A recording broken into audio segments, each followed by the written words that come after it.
They say you can truly know someone and still not know everything. I used to believe that trust was the bedrock of any marriage.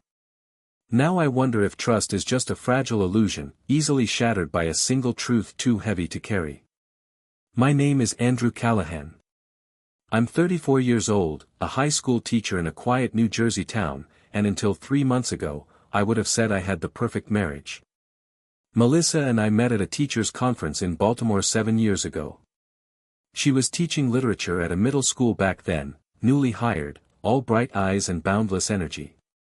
We bonded over a shared love of Hemingway and red wine. She was the kind of woman who made you feel like you were the only man in the room.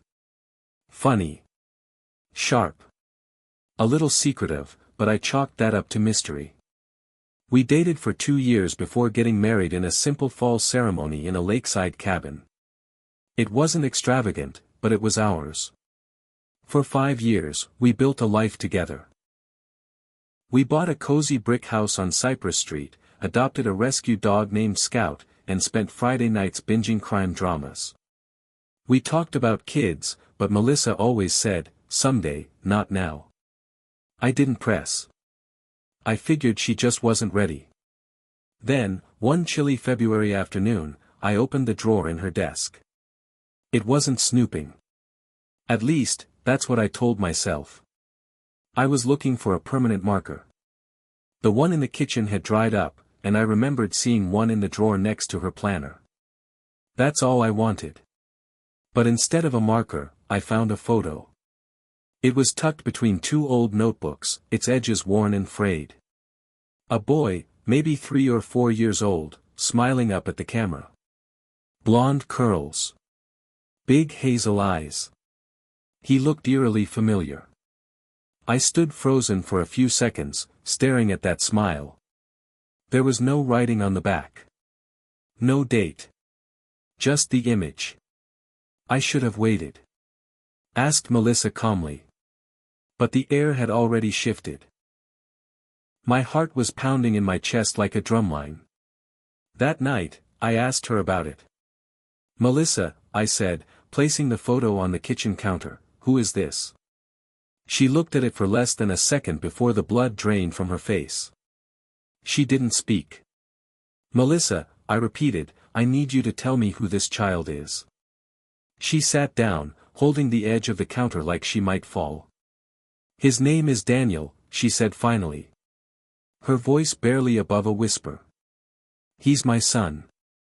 The world tilted. I heard the words. I just couldn't process them. "You're, what?" "I had him before I met you. I gave him up for adoption when he was a baby. I was 22. It was the hardest thing I've ever done." I sat across from her, stunned. "You never told me." "Not once. Not even when we talked about having kids." She reached for my hand. I pulled it away. "I was ashamed," she said. "I thought you wouldn't understand. I thought if I buried it deep enough, maybe it wouldn't define me." I didn't speak. I couldn't. My mind was racing. Questions came and went like waves. Why hadn't she told me? Why hide a part of her life so monumental? Over the next few days, we barely spoke. I went to work. Came home. Ate dinner in silence. She tried to talk, but I wasn't ready.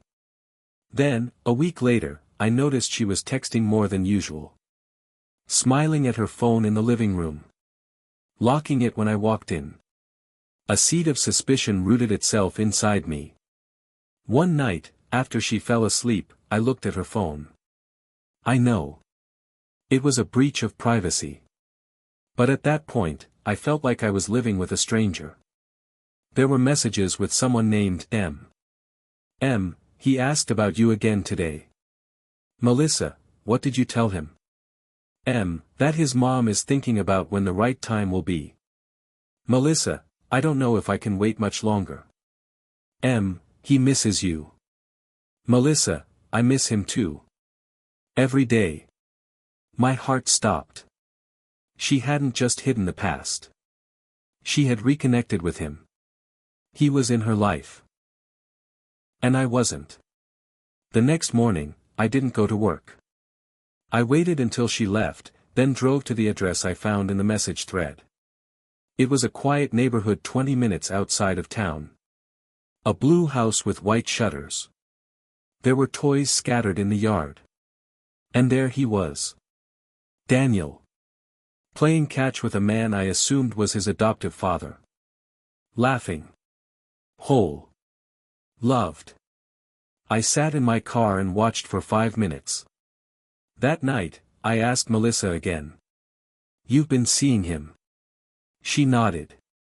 "Why didn't you tell me?" Tears filled her eyes. "Because I didn't know how. Because I was scared. Because I didn't want to lose you." "You already have," I whispered. She broke then. Sobbed in a way I'd never seen. But I didn't comfort her. I just sat there, watching our marriage splinter. A part of me wanted to forgive her. To understand. But another part, a louder part, kept asking. If she could hide a child for 3 years, what else was she hiding? And that question. It echoed louder than any apology she could ever give. The house felt colder after that night. Not physically, our old radiator still rattled with warmth every evening, but emotionally, spiritually. The silence between Melissa and me stretched longer than ever before. We moved like ghosts in the same space, brushing shoulders at the sink, sharing a bed without touching, speaking only when absolutely necessary. I slept facing the wall. She curled away from me. Every morning, I woke up wondering if this was the day I'd say, "I can't do this anymore." But I didn't. Not yet. I still loved her. God help me, I still did. And that made it worse. Because the betrayal didn't come from a stranger. It came from the person I trusted more than anyone else in the world. About a week after our confrontation, Melissa left a note on the kitchen counter. "I'm seeing Daniel this afternoon. I'm sorry I didn't tell you before. But I'm trying to be honest now." No signature. No love, Melissa. Just those words. I stared at the note for a long time, trying to figure out how I felt. Jealousy wasn't the right word. It was something more tangled than that, something sharp, and hollow at the same time. She was sharing a part of herself with someone else, someone she had once given away and was now reclaiming. And I wasn't invited. That afternoon, I took Scout for a long walk through Johnson Park. It was cold and overcast, the sky gray like unwashed stone. I didn't really know where I was going, but I ended up on the wooden bench overlooking the pond, the one where Melissa and I used to sit and talk about the future. Now the future looked nothing like what we'd imagined. I pulled out my phone. My thumb hovered over the message icon. I wanted to text her something, anything. Maybe ask if Daniel looked happy. Maybe ask if he remembered her. Maybe ask what she told him about me. But I didn't text. Instead, I opened the Notes app and wrote something I knew I'd never send. "Do you ever think about what we could have been if you had told me the truth? If you had let me in, maybe I would have loved him too. Maybe I would have been his father. But now, I don't know who I am to you. Or who you are to me." I saved it and closed the phone. That night, Melissa came home late. She looked tired. Her hair was up in a loose bun, strands falling down the side of her face. There were smudges under her eyes. She set her keys down softly, like she didn't want to disturb me. I was sitting at the table with a cold cup of coffee. We stared at each other for a long time. Then she sat across from me. "I didn't plan for this," she said. "I didn't think I'd see him again. I thought it was over the moment I signed the papers. But 3 months ago, his adoptive mom reached out. She said he was asking questions." "Why now?" I asked. "Why didn't you tell me the moment she contacted you?"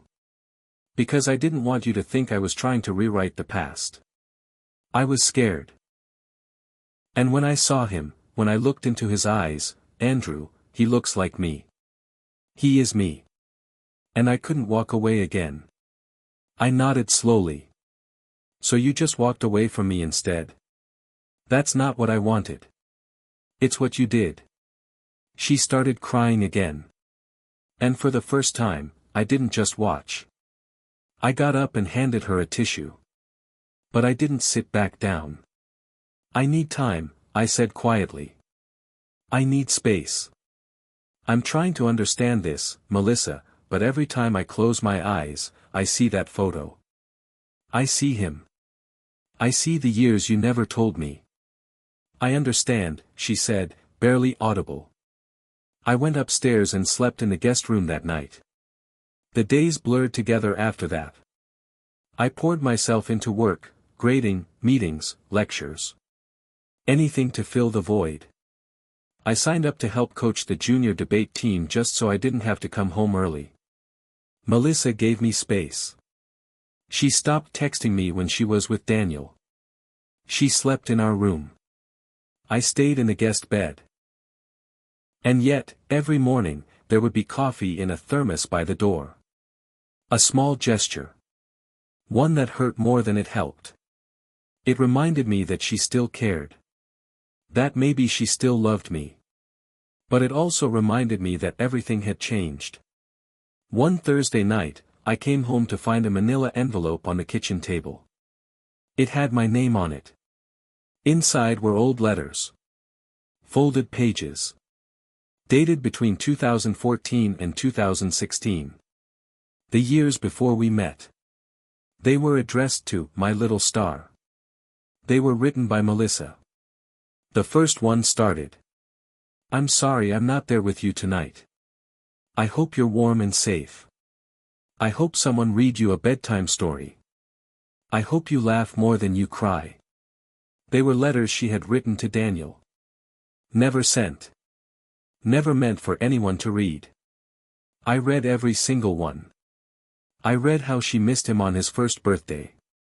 How she wondered if he'd have her crooked smile or her stubbornness. How she prayed that one day he'd find out she loved him. Not because she gave him up, but because she had to. I cried for the first time since finding the photo. Not because I forgave her. But because for the first time, I understood her. Melissa hadn't just hidden Daniel from me. She had buried an entire life. The next day, I waited for her after work. When she walked through the door, surprised to see me home early, I simply said, "Can we talk?" She nodded. We sat on the porch, wrapped in coats. The air was sharp with early spring wind. I read the letters, I began. And I'm not angry anymore. I'm not okay yet, but I'm trying. She looked away, blinking fast. I wanted to tell you. I almost did, so many times. But every time, I imagined the look on your face, and I couldn't do it. I get it, I said. But we can't move forward unless everything's on the table. No more secrets. No more quiet. You say you love Daniel. Fine. Then let me meet him. Her eyes widened. Are you sure? No, I said honestly. But I want to be. She reached for my hand. And this time, I didn't pull away. Meeting your wife's secret child, there's no manual for it. No article you can Google. No friend who's done it before. No checklist to follow. Just nerves. Doubt. And a strange cocktail of fear and longing you didn't even know existed until you find yourself standing in front of a stranger's front porch, heart in your throat. Melissa had arranged everything with the adoptive parents. Their names were Monica and Evan. Nice people. 30-somethings, like us. Monica worked part-time at a local library, Evan was a software engineer. They'd adopted Daniel when he was 4 months old and had raised him ever since. According to Melissa, they'd been nothing but supportive since reconnecting. Still, I couldn't stop my hands from shaking as we drove to their home that Sunday morning. What do I say to him? I asked, staring out the passenger window. Melissa's hands gripped the wheel. You don't have to say anything. Just, be yourself. He's a sweet kid. Shy at first, but once he warms up, he talks your ear off. How much does he know? He knows I'm his birth mom. He knows I wanted to find him. Monica and Evan told him I'm someone who loves him very much, even if I'm not part of his everyday life. We've been easing him into it. I nodded slowly. What about me? Melissa hesitated. He doesn't know who you are yet. I told him I have a husband who's very kind, and that he might want to meet him someday. The word sank in. A husband who's very kind. It felt both comforting and devastating. We pulled up to the same blue house I'd parked near weeks ago.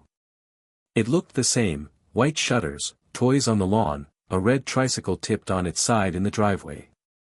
Melissa reached over and touched my hand. Thank you for doing this, she said. I gave a stiff nod. Let's just take it one moment at a time. Daniel opened the door before Monica could reach it. He was even smaller up close. Thin arms, a narrow nose, and yes, those same hazel eyes from the photo. Melissa's eyes. He looked up at her and smiled shyly. Hi, he said. Hi, sweetheart. Melissa's voice was warm and soft. She knelt down and opened her arms, and he walked straight into them. They hugged for a long moment. I watched, standing a few feet back, unsure of what to do with my hands. Then Monica stepped out. You must be Andrew, she said, offering her hand. Thank you for coming. We weren't sure if you would. I shook her hand. Thanks for having me. Inside, the house smelled like vanilla candles and peanut butter. Daniel's drawings lined the hallway wall, crayon rockets, smiling suns, crooked stick figures. A colorful poster above the sofa read, You are loved. We sat in the living room. Evan brought coffee. Daniel clung to Melissa's side but kept peeking at me, curious. I forced a smile. Hey, Daniel. I like your drawings. Thanks, he said, voice small. There was a pause. I made that rocket ship for school. It goes to Pluto. Pluto? That's the best one, I said. The underdog planet. That earned a smile. Progress. The conversation flowed awkwardly but gently. Monica and Evan helped bridge the silences, guiding Daniel toward comfort. Melissa was patient, calm, maternal in a way I'd never fully seen before. It didn't feel like she was performing, it felt like this side of her had always been there, just buried under layers of guilt and fear. After about an hour, Monica asked if I wanted to join Daniel for his favorite activity, building Lego castles in the playroom. I hesitated, but said yes. Daniel sat cross-legged on the carpet, sorting bricks. I joined him, still in my stiff khakis and button-down. He handed me a red block. You can build the tower, he said. I nodded. Deal. But you have to help me make it earthquake-proof. He giggled. Okay, but you can't make it too tall. It'll fall. Good point. Gotta keep the center of gravity low. You sound like my dad, he said. I froze. Then he added, he says that too. About gravity. He's a science guy. I smiled softly. Sounds like he's a smart man. He is. But he doesn't know how to make dragons out of Lego. I do. I've never made a Lego dragon before. Then I'll show you. And just like that, the wall between us cracked. After the visit, Melissa and I sat in the car in silence. My hands rested on my knees. Hers gripped the wheel like she might fall apart if she let go. He's incredible, I said finally. You were right. He's sweet. Smart. Kind. Melissa swallowed hard. Thank you for saying that. I looked out the window. He doesn't need me. He has a father already. He doesn't need you to be his father, she said quietly. Just someone who cares. I don't know how to do this, Melissa. I don't know how to be okay with all of it. I know, she whispered. Neither do I. But I want to try. And for the first time in weeks, I reached out and took her hand. That night, I dreamed about Daniel. We were in a field, flying a kite. Melissa was there, laughing. The sun was bright, too bright to see her face. But Daniel's voice rang clear. It's flying, Andrew. We did it. I woke up with tears in my eyes. Over the next month, we visited Daniel a few more times. Short, simple outings, a park, a zoo, a pizza night with Monica and Evan nearby. Melissa took the lead. I followed. And gradually, Daniel warmed up to me. At the zoo, he grabbed my hand when we passed the lion enclosure. At the park, he asked me to push him on the swing. Little things. Quiet things. It wasn't fatherhood. Not really. But it was something. One night, Melissa came into the guest room where I still slept. I miss you, she said, standing at the door in her robe. I looked up from my book. I miss us, she added. I put the book down. I know. She walked over slowly and sat beside me. Do you think we can ever go back? She asked. I took a breath. No, I said. But maybe we can go forward. Later that night, back in the same bed for the first time in over a month, I listened to the rhythm of her breathing beside me. And I thought, not about betrayal, or anger, or what she'd hidden from me. I thought about a boy who laughed at Lego dragons and loved rockets to Pluto. And I wondered if healing meant not forgetting, but choosing to remember with grace. 3 months. That's how long it had been since Melissa told me the truth. 3 months since I found that photo in the drawer. 3 months of rediscovering my wife and the parts of her life I never knew existed. Melissa and I were trying. That's the only word that fit. We weren't perfect, hell, we were far from healed, but we were trying to find our way back to each other. Not to the old version of us, but to something new. Something built with scars and truths, not secrets and silence. And at the center of it all was Daniel. Each visit was easier than the last. I stopped feeling like a stranger. He stopped calling me Mr. and started calling me Andrew. He even asked me to come to his school's Lego showcase. He wanted me to see his dragon. The night he asked me, Melissa looked like she might cry. Are you okay? I asked her afterward, as we cleaned up paper plates and pizza crusts. She nodded. Just overwhelmed. You too. I never imagined this. I thought if the truth ever came out, I'd lose everything. Instead, I got this. This wasn't perfect. But it was something real. Then came the invitation. It arrived in our mailbox one Saturday morning. A white envelope with Daniel's uneven handwriting on the front. To Melissa and Andrew. Inside was a handmade birthday card with construction paper stars and glitter glue letters that read, "You're invited to my 7th birthday party. Saturday, 2 p.m. at Chuck E. Cheese. I hope you come. Love, Daniel," smiley face. Melissa clutched the card to her chest. I looked at her. You okay? She smiled softly. It's the first birthday I've been invited to since he was born. I understood instantly. All those years of silence. All the missed milestones.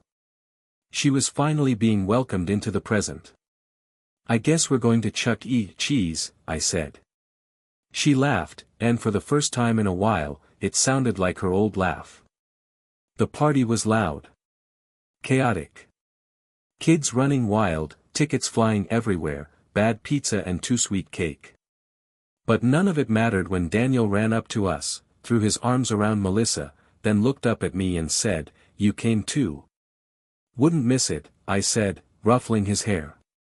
Evan N.M. But the words stuck with me. Because some days, I wasn't sure I had stuck around for the right reasons. Was it love? Guilt? Obligation? Or just momentum? After the party, Daniel handed us a goodie bag. For you guys, he said proudly. I made the stickers myself. Melissa knelt beside him. Thank you, sweetheart. This was the best party ever. He grinned. Then, quietly, he asked her, will you come next year too? She nodded through teary eyes. If you want me to, I'll come every year. He smiled and ran off. And I watched her watching him. That night, on the way home, Melissa was quiet. What's on your mind? I asked. She didn't answer for a long time. Then, softly, sometimes I wish I had fought harder. Back then. Maybe I could have kept him. You were 22. Alone. Scared. You did what you thought was right. She looked out the window. But was it? I didn't have an answer. Later that week, she came to me with something unexpected. I want to go to therapy, she said. For myself. I think. I've been carrying guilt for too long. And I don't want to let it ruin what we're rebuilding. I nodded. That's brave. I was thinking we could also go together. Couples therapy. I hesitated. Not because I didn't want to go. But because it meant admitting we still needed help. But then again, we did. Okay, I said. Let's do it. Our first session was awkward. The therapist was a kind woman named Carla with framed degrees on her wall and tissues on every surface. We sat on opposite ends of the couch, not touching. Melissa went first. She talked about shame. About secrets. About what it felt like to hold something in for so long that it began to rot from the inside. I listened. Then it was my turn. I talked about trust. About grief. About how it felt to be rewritten in my own marriage, to realize the version of us I'd held in my head wasn't the whole story. We didn't fix everything in one session. But we started talking again. And that mattered. One night, a few weeks later, Melissa came home with a framed photo. She set it on our mantel without saying a word. It was a picture of Daniel. Me and him at the Lego showcase. He had one arm around my shoulder. I was holding the dragon he'd built. She smiled. I thought it was time to put him on the wall. I nodded. Yeah. It is. Still, even as things got better, there were hard days. Like the day Daniel called Evan Dad in front of Melissa and she cried in the bathroom for an hour. Or the night I got angry at her for going to his school event without telling me. It wasn't even that I wanted to go, I just didn't want to feel like an outsider again. But each time, we talked. Sometimes we yelled. Sometimes we sat in silence until one of us caved. But we kept coming back. And little by little, the cracks began to fill. Not vanish, but hold. One night, lying beside each other again, Melissa whispered. Do you still love me? I turned to face her. I never stopped. She started to cry. But I don't deserve it. You do, I said. We both do. Time doesn't heal all wounds. Whoever said that never tried to put a broken marriage back together with bare hands. But time does something. It softens the edges. Blurs the harsh lines. Gives space for love to breathe again, if you let it. 6 months had passed since I met Daniel. A lot had changed. Melissa and I were in therapy weekly. Some sessions were painful, ripping bandages off wounds we didn't know still bled, but others were moments of clarity. Of closeness. Of rediscovery. We started cooking together again. Reading in bed. laughing at old inside jokes that had gathered dust. And slowly, the guest room turned back into a storage space. But the biggest change? We stopped pretending that, before, ever existed. In late spring, Daniel's school hosted a family day. Students could invite anyone important to them. Parents, guardians, grandparents, even close family friends. We didn't expect an invite. But it came. A crayon drawing folded into quarters, left in our mailbox with Monica's handwriting underneath. Daniel would like both of you to come. If you're comfortable. No pressure. Melissa cried when she read it. I said yes without hesitation. The gymnasium was packed with kids and parents and juice boxes and glitter posters. Daniel was standing by a table with a cardboard volcano. He spotted us and lit up like a 1,000-watt bulb. You came, he beamed. Of course, Melissa said, kneeling down to hug him. We wouldn't miss it. He grabbed my hand next. Andrew. Come see my project. It explodes. I laughed. Can't wait. He introduced us to his friends, his teacher, even the school janitor who let him into the science closet when he forgot his baking soda. And somewhere between papier-mâché lava and juice spills, I realized. This little boy had changed everything. Not because he was mine. But because he was hers. And because now, he was ours, in some small, undefined, beautiful way. That night, Melissa and I sat on our back porch, wine glasses in hand, the smell of lilacs drifting through the air. She leaned her head on my shoulder. I've been thinking, she said softly. About the future. Yeah. She looked at me. I want to try. With us. With a baby. I froze. I know the timing's crazy, she rushed to add. But I'm not scared anymore. And I don't want to run from the past. I want to build something new. With you. I looked at her, really looked at her. All the cracks. The regret. The strength. And the love. I want that too, I said. Not because it would fix everything. But because, for the first time in a long time, it felt like a future I chose, not one I had to survive. A month later, we took a walk with Daniel through the arboretum. Melissa carried a picnic basket. I carried the kite. Daniel ran ahead with Scout, our old mutt still managing to keep up. At one point, Daniel stopped, looked back, and yelled. Can we come here every year? Melissa smiled. If you want us to, yes. He nodded. Then it's a tradition. And I thought about all the traditions we hadn't gotten to have. His first steps. First words. First day of preschool. But we had today. And we had tomorrow. Maybe not as parents. Maybe not as a traditional family. But as something real. Something honest. That night, I sat at my desk, opened my laptop, and found the note I'd written months ago. The one I never sent. Do you ever think about what we could have been if you had told me the truth? If you had let me in, maybe I would have loved him too. Maybe I would have been his father. But now, I don't know who I am to you. Or who you are to me. I deleted it. Then I opened a new note. We're not who we were. And maybe we never will be. But we're here now. And that's enough. Melissa came in a few minutes later, brushing her teeth. She looked at me with tired eyes. You okay? She asked. I nodded. Yeah. Just, grateful. She smiled. Me too. And for the first time in what felt like forever. I believed her. I believed us.